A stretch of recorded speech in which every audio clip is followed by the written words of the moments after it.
Hey guys, welcome back to my channel. So I thought I'd start this little series on my channel where I talk about my drama school audition processes, as I used to watch these videos like a year or two ago and I thought they were so interesting and I learned a lot from them and it prepared me for what to expect at an audition. So I thought I'd do the same. So I'm currently auditioning for drama schools. I'm in the middle of my audition block, so I've done January to March and I've still got about 6 left, I think, but obviously I can't attend them, they've been cancelled because of the virus, so I've got to send in self-tapes, which is really good because at least they're not cancelled for good, you know, but what can you do? These videos will mainly apply to people that are applying for drama school for September 2021, as the process will be the same for you as it was for me, but like not if you're doing self-tapes, because it'd be different. I'm not going to do the videos in any particular order because that would mean I was organised, and I am in fact not. So I'm going to start with Urdang, as that was my favourite audition and it was actually the last one I've done and will ever do this year because self-tapes from now on. So if you want to see what happens at the Urdang audition day, keep on watching. So me and my mum travelled down the night before and had a night in a hotel, which I really recommend doing if you can because it means so much less stress of getting up early and getting ready. So if you have a hotel, you can sleep as long as possible, then get ready, then go. The Urdang audition day started at 8:30, so we got there for 8:30 and we went in the student entrance, which I'd never gone in before, so that was interesting. Then we were directed to go straight to the Grand Hall, which, if you know Urdang, the Grand Hall is iconic. Like, you see it on all the Instagram posts, all the stories, and just being there is like, wow. So yeah, that was cool. Then we joined a queue as the student helpers were sat on a long table by the stage and were calling out surnames like A to C and the rest of the alphabet. And obviously I'm P, so I had to wait a bit for them to get to me. But then when they got to me, I was given my number. Then my colour group and the number of my colour group and what thing I was doing first. So I was obviously 104 in group 5, which was the pink group, and we had acting and the vocal warm-up first. So I went over to join my group and that group was the best audition group I've ever had, like ever. They were all so lovely, we got on so well and we just chatted the whole day, and I've made a lot of friends from that Urdang audition, which I'm really grateful for. Yeah, so then we were led to this big room where we were just chatting for a bit, and then Lucy, who also does YouTube about Urdang stuff, came in the room and did a little Q&A, and I asked some questions, so did a lot of other people, and then we had our vocal warm-up with the pianist of the day, and it was just normal things like scales, little tongue twistery things to like get your mouth working. Then we were led away to a bigger studio where we just sat down, put our stuff and just like were talking, and then 2 at a time in our number order we were taken away to stand outside the acting room. Now when one person went in the room, you'd wait by the door and listen for them to shout next or come in. So that was the most nerve-wracking part, because when you were out there you were chatting for a little bit but then you knew you were next, so that was like nerve-wracking for me. But yeah, acting went really good. You walk in the room and there's 2 people on the panel. For me it was 2 women. It was head of acting and someone else. They were lovely. They just asked like how to pronounce my name, and then what monologue I was doing, how I felt. Then whenever I was ready to just start, basically. Then I always get scared that I'll forget the monologue, and I never had until this day, but it wasn't obvious. I wasn't like, oh, I've forgotten it, if you know what I mean. I was like, in my head I was like, okay, I've forgotten this line, I'll make it up. I know this story really well. But after I've made up one line, it all came back to me again, so I was like, great, like, get on with this. And then I was done. Then they never asked me any questions about the play or the monologue or my character, so I was done with acting. Then I was taken back to the studio waiting room, had a big break while everyone else was doing their acting. Then it was time for singing, which I was so excited for. I was like, yes, let's get me singing. I was like not nervous at all for that. Again, you're taken away 2 at a time to sit outside, then go in. In this room there was one person on the panel and then one pianist. Now, a little tip for singing auditions with a pianist: obviously bring in taped music, or however they want you to have it in a folder. I personally like having taped music so I can flip it like a book, but you want to make sure you ask to do the tempo with the pianist, because they won't always ask you, and if you don't ask they can end up playing it too fast or too slow, and then you've audition's ruined basically. So I made sure to go through the tempo with him. And then I never had any cuts in the music, but if you have a cut like in the middle of the song, make sure you point it out to them, because you don't want them to play the wrong thing. Like, you want it to go as smoothly as possible, so it's best to just explain everything to the pianist. Yeah, singing went really good. It's the best it's ever gone at an audition so far, so I was extremely happy with that, and the room was nice as well. Then when singing was done, then I forgot I had the interview next, so I was like, oh yeah, it's interview time. So then, not straight away, but like 5-10 minutes went by, then I had my interview. Group 5 was split into 2 for singing and interviews. Half went to interview first and half went to singing first.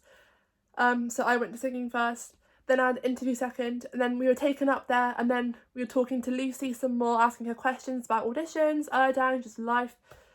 Then yeah, I had my interview, and it was chill. It was just a few questions like, why Urdang?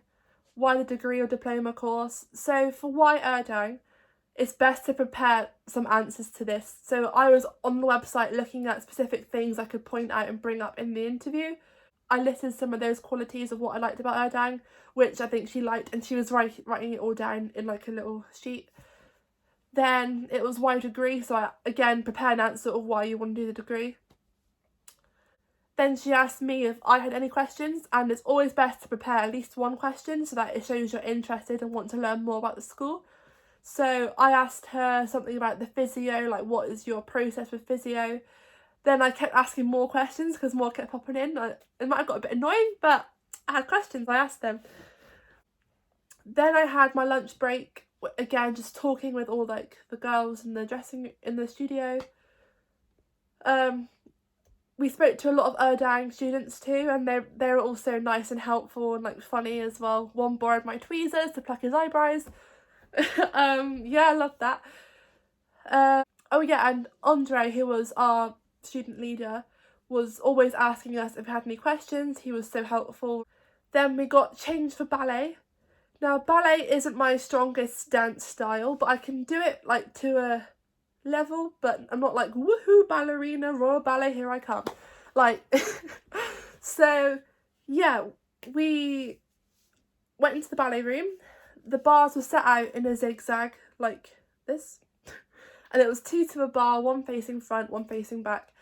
Now there was 2 on the panel plus Andre, who was our student helper, and then one teacher teaching, and then another 2 student helpers on the bar doing the same exercises in case we got lost or couldn't remember them. We did about 4 bar work exercises on both sides, so pliés, tendus, rond de jambes and grand battements. Then bars were cleared away.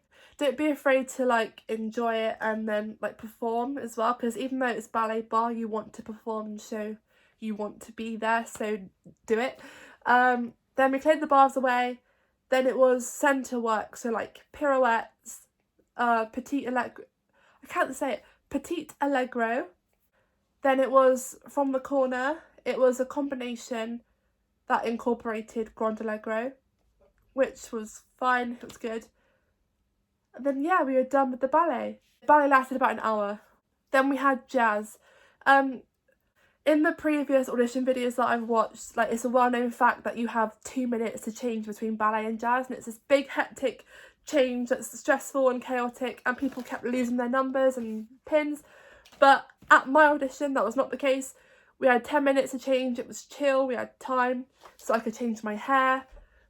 This didn't get lost. Yes, that was fine. Then it was jazz in the grand hall. That was iconic to dance in there. There's no mirrors, so you have to make sure you're looking at the choreographer, like, to pick it up. You can't be like, oh, that's nice. You need to be looking. We did our own cardio warm-up, little stretch. Then it was no messing around, straight into the combination technique exercises. The student helpers demonstrated them and they did it at the same time with us, a bit ahead, and those were in twos, and it was a kick exercise with turns in it as well.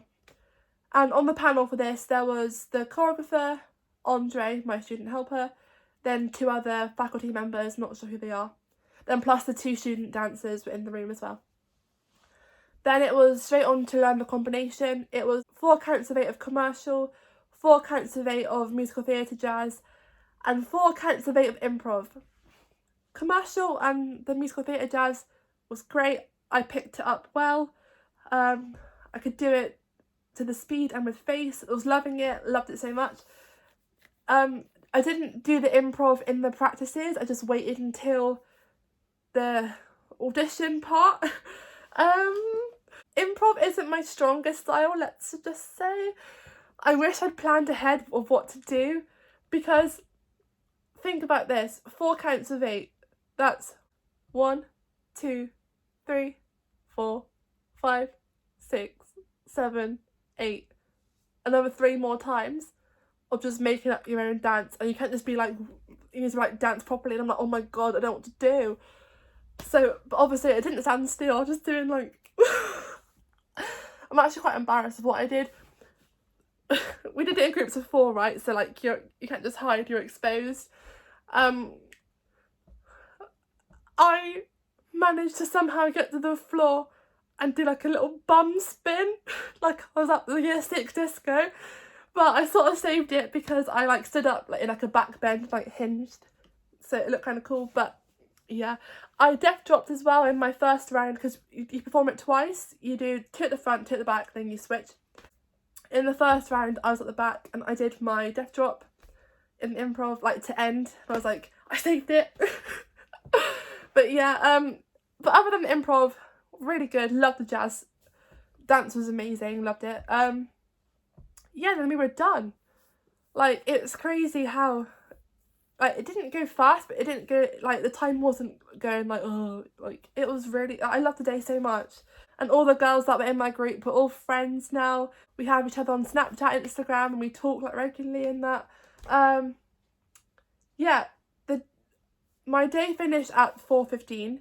It's meant to finish at 6, so depending on what group you're in, then how Urdang are running on the day, you could finish earlier. Like, I finished a lot earlier than what I was planning to. But yeah, that's my Urdang audition day. So I hope you enjoyed the video and learned a lot about what happens at the audition.